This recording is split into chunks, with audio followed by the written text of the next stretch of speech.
Welcome friends. Operation research की series में हम लोग आज डीजेनरेसी इन ट्रांसपोर्टेशन प्रॉब्लम डिस्कस करेंगे। ओके गाइज, तो डीजेनरेसी इन ट्रांसपोर्टेशन प्रॉब्लम क्या होती है पहले इसके बारे में हम लोग डिस्कस कर लेते हैं। In transportation problem degeneracy occurs when the number of allocations और occupied cells are less than m plus n minus 1, where m is the number of rows and n is the number of columns.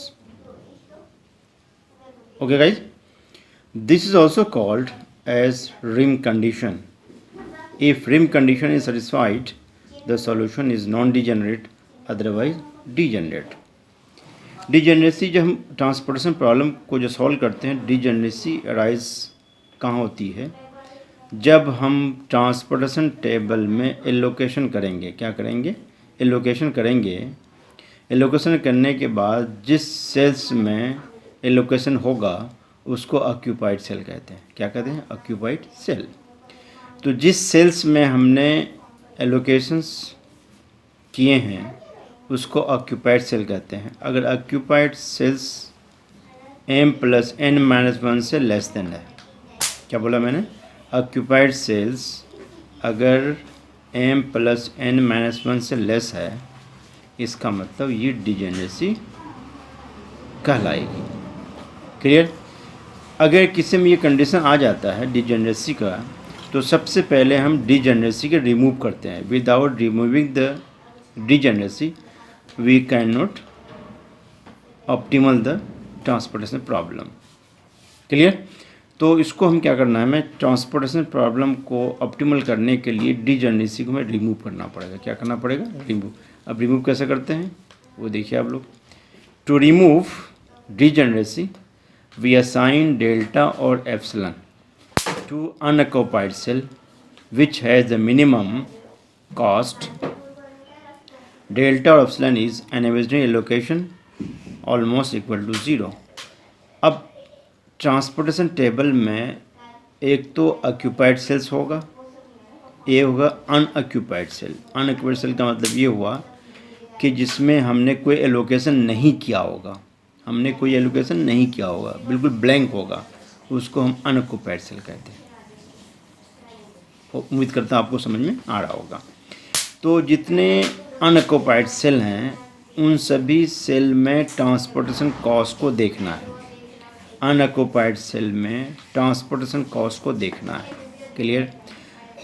तो सारे all unoccupied cell में जो transportation cost है, जब उसे हम देखेंगे तो उसमें least most the minimum cost कौन सा है उसे हम कंसिडर करेंगे। क्या करेंगे? कंसिडर करेंगे।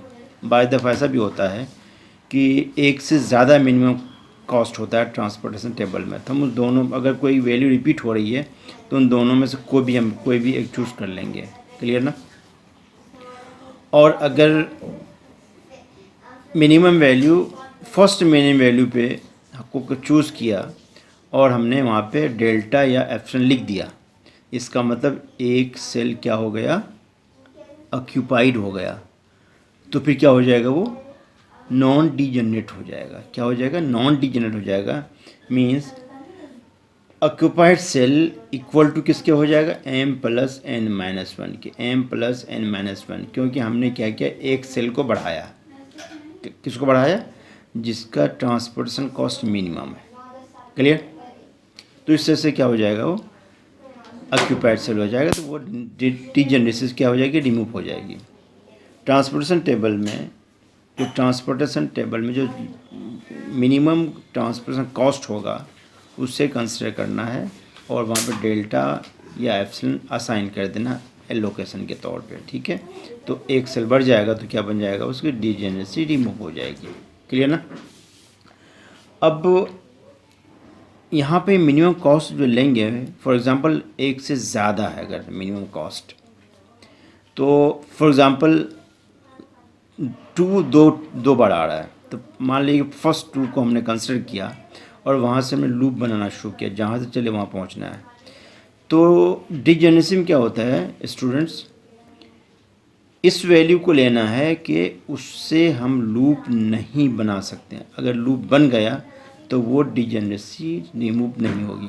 आगे क्वेश्चंस में जब मैं सॉल्व करूँगा तो होपफुली आपको समझ में आ जाएगा कि मैं कहना क्या जा रहा हूँ, ठीक है ना। फिलहाल आप तो ये डिजेनरेसी को समझिए, आगे क्वेश्चन में जब मैं सॉल्व करूँगा तो आपको क्लियर समझ में आ जाएगा कि डिजेनरेसी को रिमूव कैसे करते हैं। अब डिजेनरेसी पे क्वेश्चन हम डिस्कस कर लेंगे। क्वेश्चन है obtain the optimal solution of the given transportation problem. D1, D2, D3, D4, there are 4 destinations, S1, S2, S3, there are 3 sources. Okay, supply D 1000, 700, 900, demand 900, 800, 500, 400। Supply and demand दिया हुआ, supply को मैंने suppose किया, demand को मैंने dispose किया। अब इस क्वेश्चन को हम क्या करेंगे, सॉल्व करेंगे। पहले तो हमें ये देखना है कि बैलेंस है या नहीं, ठीक है। बैलेंस, अगर ये बैलेंस है तो हम क्या करेंगे, बैलेंस नहीं करेंगे। अगर ये अनबैलेंस होगा तो सबसे पहले हम बैलेंस करेंगे, फिर डिजेनरेसी हम क्या करेंगे, इसमें चेक करेंगे। क्या करेंगे इसमें students, sigma S is equal to 1000 plus 700 plus 900 is equal to 2600। Sigma D is equal to 900 plus 800 plus 500 plus 400 is equal to 2600। Clear, क्योंकि दोनों वैल्यूज आपस में इक्वल हैं। Since sigma S equal to sigma D, it is a balance transportation problem. ये मैं अपने पिछले videos में भी क्या डिस्कस मैंने किया है कि किस तरह से हम इसको सॉल्व करते हैं। तो सप्लाई की वैल्यू को सम करना है, डिमांड की वैल्यू को सम करना है। अगर दोनों इक्वल हो जाता है तो इसका मतलब ये बैलेंस ट्रांसफर प्रॉब्लम है, इससे हमें और कुछ करने की ज़रूरत नहीं है, ठीक है। नेक्स्ट स्टेप में क्या करना है, अब हमें निकालना इनिशियल बेसिक फिजिबल सॉल्यूशन। तो इसके लिए क्या है, आप वैम भी यूज़ कर सकते हैं, एलसीएम भी कर सकते हैं और नॉर्थ वेस्ट कॉर्नर मेथड भी यूज़ कर सकते हैं। मैंने यहाँ पे क्या लिया है, we apply LCM method to find initial basic feasible solution, ठीक है। तो इनिशियल बेसिक फिजिबल सॉल्यूशन के लिए मैंने क्या किया, एलसीएम मेथड को अप्लाई किया। इस टेबल को मैंने फिर से बना लिया, जो क्वेश्चन दिया उसको हमने फिर से बना लिया। 2 2 2 4 4 6 4 3 2 1 0 ये ट्रांसपोर्टेशन कॉस्ट कहलाता है। ये सप्लाई दी हुई है, डिमांड दिया हुआ है और क्वेश्चन क्या है, ऑलरेडी क्या है, बैलेंस्ड है। क्लियर। अब हमने इससे पहले वीडियो में पढ़ा है कि लीस्ट कॉस्ट मेथड में हम करते क्या है। लीस्ट कॉस्ट मेथड में क्या करते हैं स्टूडेंट्स, होल टेबल को देखते हैं, ठीक है ना। होल टेबल में से जो लीस्ट वैल्यू है, लीस्ट वैल्यू जिस सेल में होगा वहाँ से हम स्टार्ट करेंगे, ठीक है। जिस सेल में लीस्ट वैल्यू होगा, लीस्ट वैल्यू का मतलब लीस्ट ट्रांसपोर्टेशन कॉस्ट, वहाँ से हमें सॉल्यूशन स्टार्ट करना है। सॉल्यूशन स्टार्ट कहाँ से करना है, least value. The cell contain least value, least value means transfer cost, solution will be started in this point. Clear. अब इसमें देखिए आपके लीस्ट वैल्यू क्या है, इसमें 0 है। तो 0 से हम क्या करेंगे, स्टार्ट करेंगे। क्या करेंगे, 0 से स्टार्ट करेंगे। क्लियर ना। 0 के सामने सप्लाई 19, 0 के सामने डिमांड 400। ये मैंने पहले ही बताया था आपको, सप्लाई और डिमांड में जो लीस्ट वैल्यू होता है हम उसे क्या करते हैं, उसे लेते हैं। तो 400 900 में 400 स्मॉलेस्ट इसे हम कंसिडर करेंगे। 400 यहाँ माइनस करेंगे, 400 यहाँ माइनस करेंगे, ये क्या आ गया 0।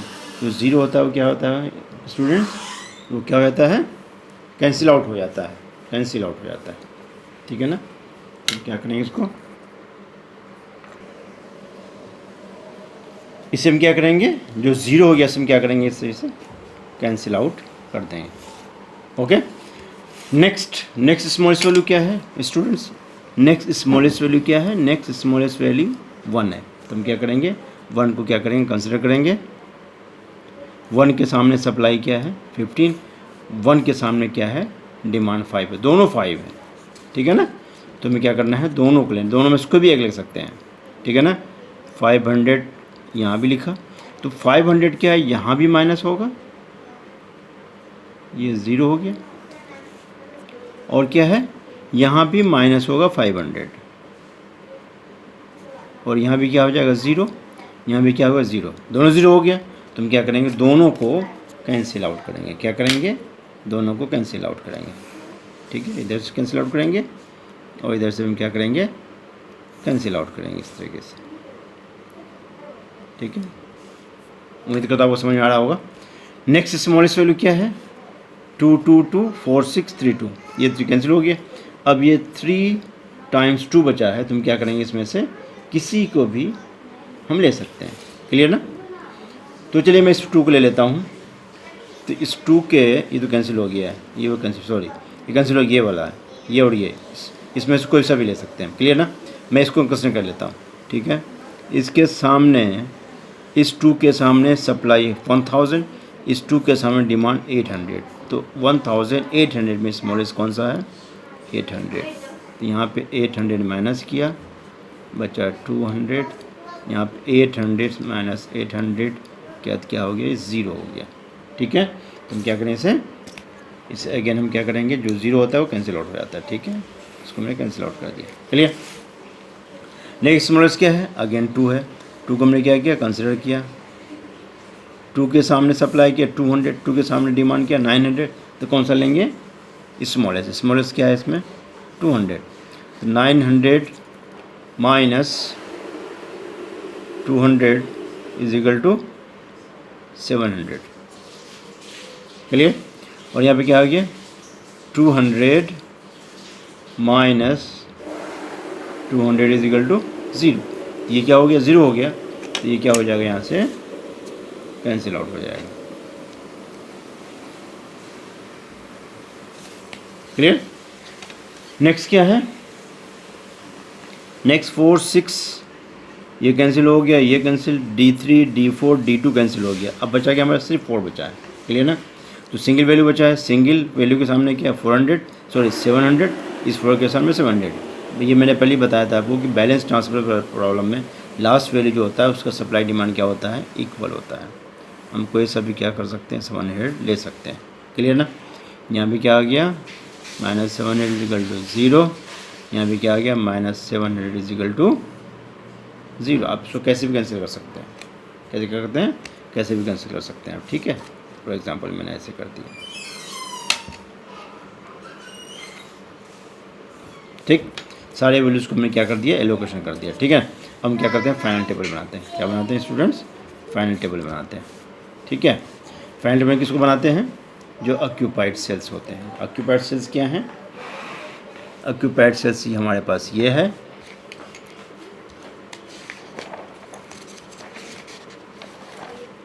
और क्या है?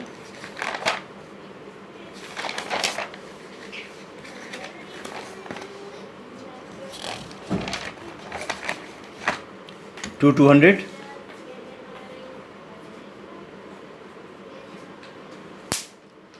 नेक्स्ट क्या है? 2 800, नेक्स्ट क्या है? 4 700, नेक्स्ट क्या है? 1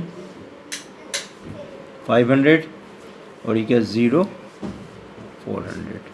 क्लियर? तो S1 D1, S2 D2, S2 D1, again S3 D3, S3 D4, these are occupied cells. इसे क्या कहेंगे? ऑक्यूपाइड सेल्स कहेंगे। जिसमें वैल्यूज़ नहीं हैं, जिसमें कोई लोकेशन नहीं हुआ है, इसको हम अनऑक्यूपाइड सेल कहते हैं। क्या कहते हैं? अनऑक्यूपाइड सेल कहते हैं। ठीक है ना? अब हम क्या लगाएंगे? कंडीशन लगाएंगे। कंडीशन क्या लगाएंगे? डीजेनरेसी कंडीशन लगाएंगे। क्लियर ना? ओके फ्रेंड्स, कंडीशन क्या है? कंडीशन है if m plus n minus 1 is equal to number of occupied cells। ठीक है, तो हमारे पास रोज कितने हैं? 3 हैं। कॉलम कितने हैं? 4 हैं। -1 ऑक्यूपाइड सेल कितने हैं? 5। क्लियर? 3 + 4 7, 7 - 1 6, 6 इज इक्वल टू 5, जो कि इक्वल आपस में नहीं है। क्लियर? तो अब मैं इससे पहले भी डिस्कस किया था मैंने कि जब ये कंडीशन फुलफिल हो जाएगा, मींस अगर दोनों आपस में इक्वल हो जाता है तो उसे हम नॉन डिजेनरेट सॉल्यूशन कहते हैं। अगर ये अनइक्वल हो जाएगा तो इसका मतलब क्या हो गया? ये इसका क्या मतलब हुआ? ये डीजेनरेट सॉल्यूशन है, डीजेनरेसी अराइज हो गई यहाँ पे। तो सबसे पहले हम क्या करते हैं, इसको इक्वल करते हैं, मतलब डीजेनरेसी को रिमूव करके नॉन डीजेनरेट बनाएंगे, फिर आगे फर्दर सॉल्यूशन होगा। आगे फर्दर सॉल्यूशन मतलब क्या है, ये क्वेश्चन आगे क्या हो सकता है, ऑप्टिमल हो सकता है, अदरवाइज ये ऑप्टिमल इसका सॉल्यूशन नहीं निकाल सकते। सबसे पहला काम क्या करना है, हमें दोनों को इक्वल करना है, ठीक है। सिंस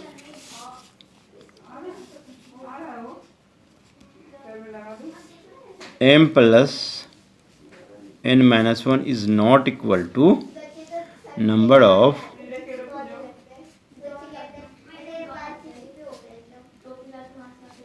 occupied cells, क्यों दोनों आपस में क्या है, अनइक्वल है, therefore an initial solution is, इतना लिखना पड़ेगा, इनिशियल सॉल्यूशन इज डीजेनरेट। क्या है ये, डीजेनरेट है। सो अगर डीजेनरेट है तो हम क्या कर सकते हैं, इसका ऑप्टिमल सॉल्यूशन नहीं निकाल सकते हैं। सो एन ऑप्टिमल सॉल्यूशन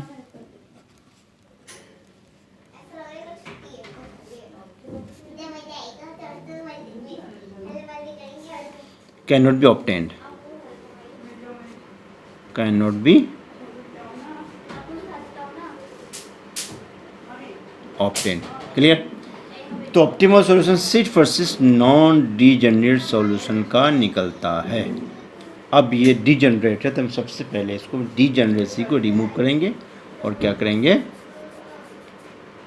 करेंगे, नॉन डीजेनरेट बनाएंगे इसमें, क्लियर ना। अब देखिए इसको आप कैसे करेंगे, नॉन डीजेनरेट किससे बनाएंगे, तो यहाँ पे लिखना पड़ेगा, in order to remove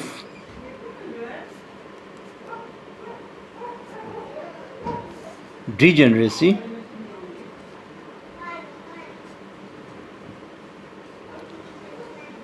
we assign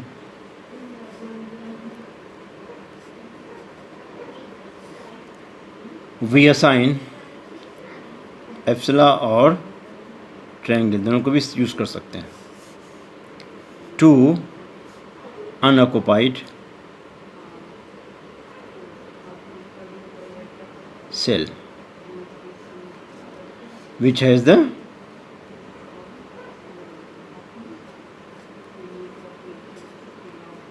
minimum cost, which has the minimum transportation cost, clear. अब आपको क्या करना है, आपको एक फिर से क्या करना, डिवाइस टेबल फर्स्ट बनाना है।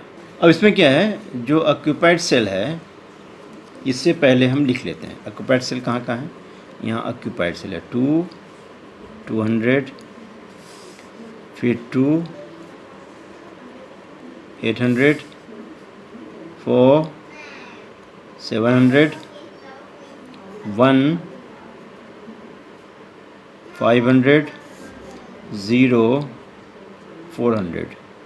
ये तुमने क्या लिखा, ये तुमने ऑक्यूपाइड सेल लिख दिया है। अब क्या करना है, अनऑक्यूपाइड सेल में जो वैल्यूज़ हैं वो लिखना है। वो वैल्यूज़ क्या हैं, जो क्वेश्चन में जो ट्रांसपोर्टेशन कॉस्ट दिया हुआ है उन ट्रांसपोर्टेशन कॉस्ट को अनऑक्यूपाइड सेल में एज इट इज़ लिख देना है। क्वेश्चन को जब आप देखेंगे तो अनऑक्यूपाइड सेल का वैल्यू यहाँ पे क्या दिया हुआ है, 2 दिया हुआ है, यहाँ 2 लिख दिया, यहाँ 4 लिखा हुआ है, क्वेश्चन में से लिख रहा हूँ इसे मैं, ये 6 दिया हुआ है, ये 4 दिया हुआ है, 3 दिया हुआ है, 3 दिया हुआ है, 2 दिया हुआ है, क्लियर ना। अब रूल के अकॉर्डिंग क्या है, जो अनऑक्यूपाइड सेल हैं, अनऑक्यूपाइड सेल 2, 4, 3, 4, 6, 2, 3, अनऑक्यूपाइड सेल में लीस्ट वैल्यू कौन सा है, अनऑक्यूपाइड सेल में लीस्ट वैल्यू 2, 4, 3, 4, 6, 3, 2 में क्या है, 2 लीस्ट वैल्यू है। अब 2 लीस्ट वैल्यू है तो 2 कितनी कहाँ पे है, यहाँ भी है, यहाँ भी है, क्लियर ना, हमें मिल गया 2। अब क्या करना है, फॉर एग्ज़ाम्पल अगर मैं इस 2 से स्टार्ट करता हूँ और यहीं पहुँचना है, ठीक है ना, तो डिजेनरेसी के रिमूव करने के लिए जो डेल्टा और एप्सिलॉन हमें असाइन करना है, लोकेट करना है, उससे कंडीशन ये है कि लीस्ट वैल्यू से स्टार्ट करना, वहाँ पहुँचना है और लूप नहीं बनना चाहिए। क्या नहीं बनना चाहिए? लूप नहीं बनना चाहिए। लूप सिर्फ और सिर्फ मोदी मेथड में बनता है। डिजेनरेसी के रिमूव करने के लिए मिनिमम वैल्यू से स्टार्ट करना है, मिनिमम वैल्यू पे पहुँचना है और कॉर्नर पॉइंट पे लूप नहीं बनना चाहिए। लूप नहीं बनना चाहिए, ठीक है। फॉर एग्ज़ाम्पल मान लीजिए कि अगर मैं 6 लेता, क्या लेता? 6। मान लीजिए 6 इस लिस्ट वैल्यू होता। यहाँ से मैं यहाँ चला, यहाँ चला, यहाँ चला, फिर यहाँ पहुँचा। तो ये क्या है? कॉर्नर पे क्या है? ऑक्यूपाइड सेल है। यहाँ भी ऑक्यूपाइड सेल है, यहाँ भी ऑक्यूपाइड सेल है। तो मैं 6 को नहीं कंसिडर कर सकता, क्योंकि 6 को कंसिडर करने से क्या है? ये लूप बन जा रहा है। लूप नहीं बनना चाहिए। क्लियर ना? तो वैसे एलिमेंट को ही कंसिडर करना है, ठीक है ना। फॉर एग्जांपल, और एग्जांपल समझिए, अगर इस 2 से मैं स्टार्ट करता, यहाँ पे क्या ऑक्यूपाइड सेल है, यहाँ पे ऑक्यूपाइड सेल होता फॉर एग्जांपल यहाँ पे ऑक्यूपाइड सेल होता और यहाँ वापस रिटर्न होते, तो इस 2 को मैं नहीं लेता, क्योंकि इस 2 से क्या हो रहा है? इस 2 से क्या है? लूप बन रहा है। लूप बनने मतलब क्या? कॉर्नर पॉइंट पे ऑक्यूपाइड सेल्स होंगे, तो इसे हम कंसिडर नहीं करेंगे।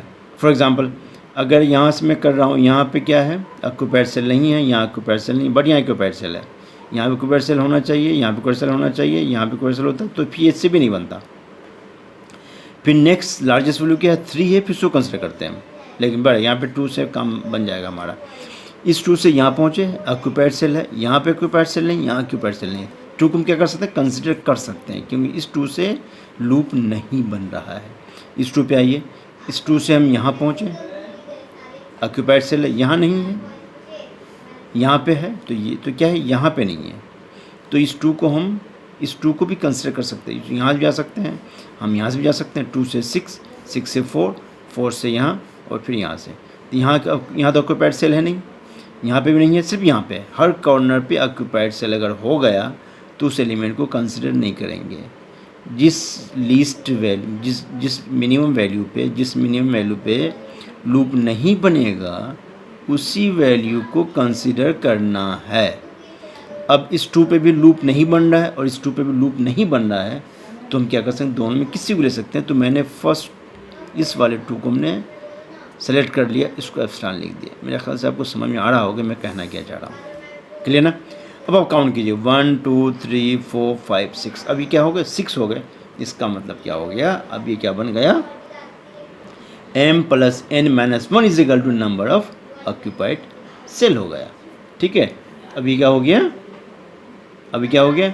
नॉन डिजेनरेट हो गया। तो यहाँ नीचे लिख दीजिए एक पॉइंट, आप यहाँ पे लिखिए, नाउ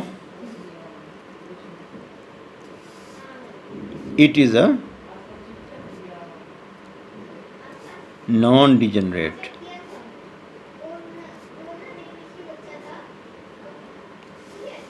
because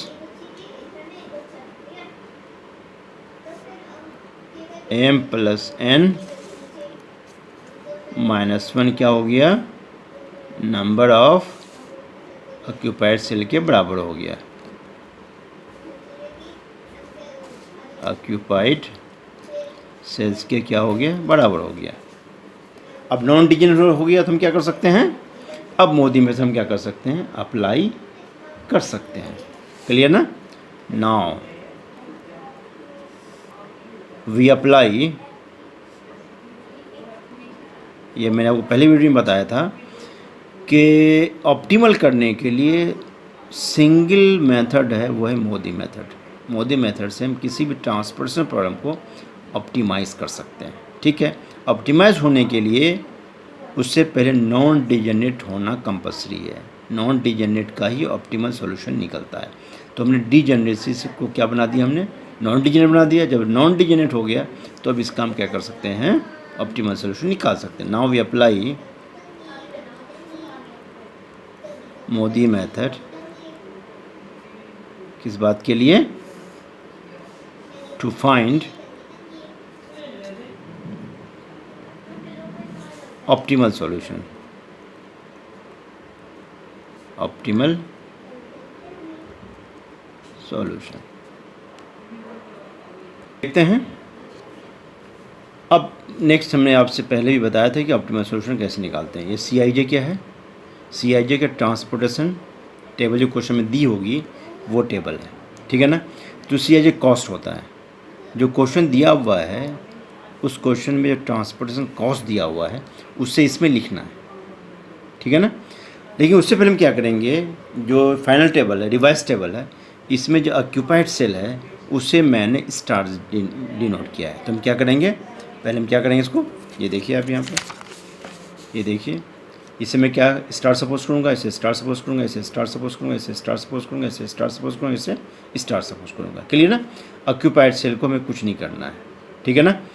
तो ऑक्यूपाइड सेल को मैंने स्टार डिनोट किया है, स्टार सपोज किया है, ठीक है ना। तो सी आई जे में पहले में क्या करना है, जो ऑक्यूपाइड सेल है उससे तो मैं पहले स्टार कर देता हूँ। ये स्टार हो गया, ये स्टार, ये स्टार, क्लियर ना। और कहाँ पे है, ये स्टार है, और कहाँ स्टार है, यहाँ स्टार है, यहाँ स्टार। देखिए 6 होने चाहिए, 1 2 3 4 5 6, क्लियर ना। उसी तरीके से ना आप यहाँ भी कर दिए, यू आई प्लस वी जे में भी स्टार कर दिए जो ऑक्यूपाइड सेल है, क्लियर।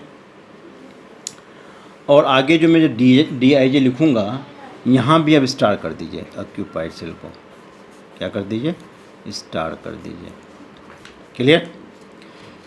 अब डी आई सी आई जे का क्या कहा मैंने, ट्रांसपोर्टेशन टेबल से जो ट्रांसपोर्टेशन कॉस्ट क्वेश्चन में दिया हुआ है उन वैल्यूज़ को अनऑक्यूपाइड सेल के अंदर लिखना है। अब आप क्वेश्चन देखिए, S1D4 का वैल्यू कितना है, 4 है क्वेश्चन में, देखिए 4। S2DT का वैल्यू कितना है, ये 6 है, उसे लिख लीजिए 4, ये 3 है, ये भी 3 है, और ये क्या आ गया, 2 आ गया। और ये हमने कैसे निकालना बताया है आपको, निकालना फिर क्या है, जो अनऑक्यूपाइड सेल है। देखिए इस टेबल को हम कैसे निकालेंगे, हमें कौन सा चाहिए, ये वाला चाहिए। तो उसके पहले हमें क्या करना पड़ेगा, यहाँ पे मोदी मेथड से हमें क्या करना पड़ेगा, U1 और U2 U3 निकालना पड़ेगा, तब इस टेबल को हम बना सकते हैं, ठीक है ना। उसी तरीके से यहाँ पे हम लिखेंगे V1 is equal to V2 is equal to V3 is equal to V4। इसका निकालने का तरीका मैंने आपको पहले भी टेबल में बनाया है, लेकिन शॉर्ट तरीका बताऊंगा मैं आपको। शॉर्ट तरीका क्या है, सबसे पहले ये देखना है रो एंड कॉलम को, जिस रो और कॉलम में सबसे ज़्यादा ऑक्यूपाइड सेल्स होंगे वहाँ पे क्या है, उससे हम ज़ीरो करेंगे, क्लियर ना। S1 में 1 2 3 ऑक्यूपाइड सेल है, क्लियर। इस रो में एक ऑक्यूपाइड सेल है, इसमें कितने, 2 ऑक्यूपाइड सेल हैं, इसमें कितने 1 2 ऑक्यूपाइड सेल है, इसमें सिंगल है, इसमें 2 है, इसमें सिंगल है। तो मैक्सिमम ऑक्यूपाइड सेल्स क्या है, वो S1 में है, किसमें है, S1 में है। इसलिए हम U1 को क्या करेंगे, ज़ीरो करेंगे, ठीक है ना। और अगर ये यूनिक नहीं होता तो किसी एक को हम ज़ीरो सपोज कर लेंगे, क्लियर ना। अब देखिए ये आपको पता चल गया U1 ज़ीरो। अब आपको क्या करना है, बाकी वैल्यूज़ को भी हम यहीं से सॉल्व कर लेंगे। कैसे सॉल्व करेंगे वो देखिए आप, यहाँ पे क्या ज़ीरो है, क्लियर ना। अब हमें क्या है, यू आई प्लस वी जे का मतलब इस वैल्यूज़ को यहाँ आप लिख दीजिए यू आईज़, और यहाँ पे लिख दीजिए वीजेज़, ये वीजेज़ है, ठीक है ना। अब यू आई प्लस वी जे का मतलब क्या है, इन वैल्यूज़ का एडिशन, इन वैल्यूज़ का एडिशन इज इक्वल टू है सी आई जे क्या है, इन दोनों का एडिशन है, क्लियर ना। अब 2 लाना है हमें, यहाँ 0 है, तो 0 में क्या ऐड करूँ, V1 क्या रखूँ मैं कि 0 में ऐड करूँ तो 2 आ जाए, तो क्या रखना पड़ेगा, 2 ही रखना पड़ेगा, ठीक है ना। 2 + 0 इज इक्वल टू 0, इस तरह से करना है, क्लियर। अब यहाँ आ जाइए, 0 यहाँ पे है, यहाँ पे क्या ऐड करूँ, 2 आ जाए, अगेन 2 लिखा मैंने, 2 + 0 इज इक्वल टू 2, क्लियर। अब फिर क्या आ जाइए, ये तो ऑलरेडी है इसमें, ठीक है ना। अब आपको क्या करना है, ये हमें पता हो चुका है, क्या पता हो चुका, देखिए ये 4 है, 4 के सामने क्या है, U2 है, 4 के सामने क्या है, V1 है। तो V1 केवल मालूम हो चुका है हमें। अब हमें U2 क्या रखना है कि 2 में ऐड करें तो 4 हो जाए। अब इसी बात में क्या रखना पड़ेगा, 2 रखना पड़ेगा। क्या कैसे, 2 + 2 = 4 ऐसे करना है, 2 + 2 = 4, ठीक है ना। अब आप क्या कीजिए, हमारे पास ये आ गया, अब बचा U3 और V3। अब देखिए इसमें कैसे करेंगे, यहाँ 1 है, यहाँ पे क्या लिखेंगे V3 में, और यहाँ पे क्या लिखेंगे कि दोनों को ऐड करने के बाद ये आ जाए, ठीक है। तो अगर मैं यहाँ पे, अच्छा एक चीज़ यहाँ भी कर सकते हैं आप, ठीक है। अब देखिए यहाँ पे क्या है, अगर V3 को मैं 2 रखूँ अगर, और U3 को -1 रखूँ, तो 2 - 1 + 1, क्लियर ना। अब यहाँ पे 0 है, क्या है, 0 है, यहाँ -1 है, यहाँ पे क्या रखूँ V4 को कि प्लस करूँ 0 हो जाए, तो -1 + 1, क्लियर ना। इस वैल्यू निकल के आ गए, ठीक है। अब इसको क्या कीजिए आप, इसको सॉल्व करके यहाँ पे लिखना है, कैसे देखना है, इस पे लिखना है, तो 0 + 1 कितना आ जाएगा, 1 आ जाएगा, क्लियर ना।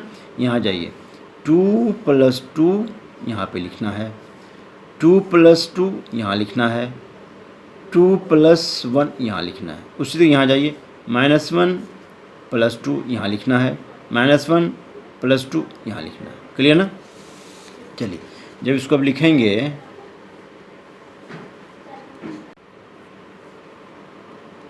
ठीक है। अब देखिए हमने क्या किया, ये CIJ कहाँ से लिखा, जो क्वेश्चन दिया हुआ है उसमें से ट्रांसफरेंस कॉस्ट लिखा है, किस में लिखा मैंने, अनऑक्युपाइड सेल में, ठीक है। अब यहाँ क्या करना है आपको, UIJ + VJ टेबल से ऐड करके लिखते जाना है यहाँ पे, ठीक है ना। यहाँ पे क्या आएगा आपका, ऐड के जब करेंगे तो 1 आएगा, यहाँ पे क्या आ जाएगा, ये मेरे ख्याल से ऑक्युपाइड और छूट गया इसमें, ये भी ऑक्युपाइड है, और आई थिंक ये भी ऑक्युपाइड है, क्लियर। अब यहाँ जब ऐड करेंगे हम UI + VJ, क्या आएगा, यहाँ पे 4 आएगा, अगेन इसमें 4 आएगा, इसमें क्या आएगा, 3 आएगा, इसमें क्या आएगा, 1 आएगा, इसमें क्या आएगा, 1 आएगा, क्लियर। ये मैंने आपको बताया ना कैसे करना है।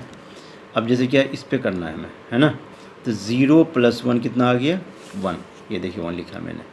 अब इस पे आ जाइए, इस वाले पे, 2 + 1 कितना आ जाएगा, 3, ये देखिए 3 लिखा मैंने, क्लियर ना।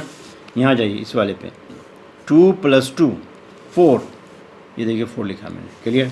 यहाँ जाइए, 2 + 2 अगेन क्या आ गया, 4 आ गया, 2 + 1 3, ऐसे करके हम क्या करेंगे, लिख लें। अब DIJ का मतलब क्या है, इस टेबल में से इससे माइनस करना है। Formula CIJ - UI + VJ, simple याद है, फॉर्मूला रखने की जरूरत नहीं है आपको, बस आप ये टेबल याद रखिए, इसको CIJ पहले बनाइए, UI + VJ बाद में बनाइए, इस टेबल को इस टेबल से माइनस कर देना है, क्लियर ना। माइनस कीजिए, देखिए क्या आता है।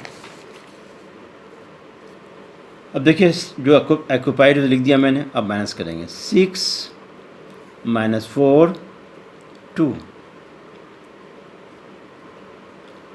4 - 4 0, 3 - 3 0, 3 - 1 2, 2 - 1 1, देखिए छुट्टियाँ में 4 - 1 3। ऑल वैल्यूज़ ऑफ DIJ = 0 और ग्रेटर देन 0 अगर हो जाता है तो ऑप्टिमल सॉल्यूशन क्या करते हैं, हम स्टॉप कर देते हैं, क्लियर ना। तो यहाँ लिखिए आप, all DIJ > 0, so an optimal solution can be obtained.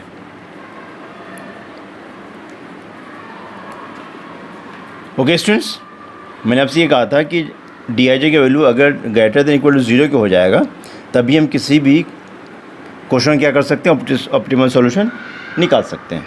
तो सारे वैल्यूज़ DIJ क्या हो गए, पॉजिटिव हो गए, और फिर कंडीशन को फुलफिल कर दिया, ठीक है ना। तो हम क्या निकालेंगे, therefore optimal solution is equal to 2 into 200 plus 2 into 800 plus 2 into epsilon plus 4 into 700 plus 1 into 500 plus 0 into 400। ये मैंने कहाँ से लिखा? ऑक्यूपाइड सेल का वैल्यू लिखा है, ठीक है ना। इसको ऐड कर लेते हैं तो 400 plus 1600 plus 2 epsilon plus 2800 plus 500 plus 0, जब सम करेंगे तो यह आ जाएगा 5300 plus 2 epsilon is equal to. Students, मैंने आपसे ये कहा था जब मैं डिजेनरेसी इन ट्रांसपोर्टेशन प्रॉब्लम में डिस्कस कर रहा था तो मैंने उससे आपको ये कहा था एप्सिलॉन का वैल्यू क्या होता है? ऑलमोस्ट 0 के इक्वल होता है। किसके इक्वल होता है? 0 के इक्वल होता है। तो यहाँ पे एप्सिलॉन क्या हो जाएगा? 0 हो जाएगा। तो 2 इंटू एप्सिलॉन की वैल्यू रखेंगे 0, तो 2 इंटू 0 कितना हो जाएगा? ये 0 हो जाएगा। तो ये वाला वैल्यू क्या हो जाएगा? 0 हो जाएगा। क्लियर? तो ये आ जाएगा 5300 is the optimal solution of the given transportation problem. Okay students, आपको कोई डाउट या फिर कोई क्वेरीज़ हैं तो आप कमेंट बॉक्स में ज़रूर लिखिए, मैं इसका आपका रिप्लाई करूँगा। और आपसे रिक्वेस्ट है कि मेरे इस वीडियो को शेयर कीजिए और मेरे चैनल को सब्सक्राइब कीजिए। नेक्स्ट वीडियो में मैं कुछ और टॉपिक आपके लिए लेके आऊँगा। Take care, bye bye.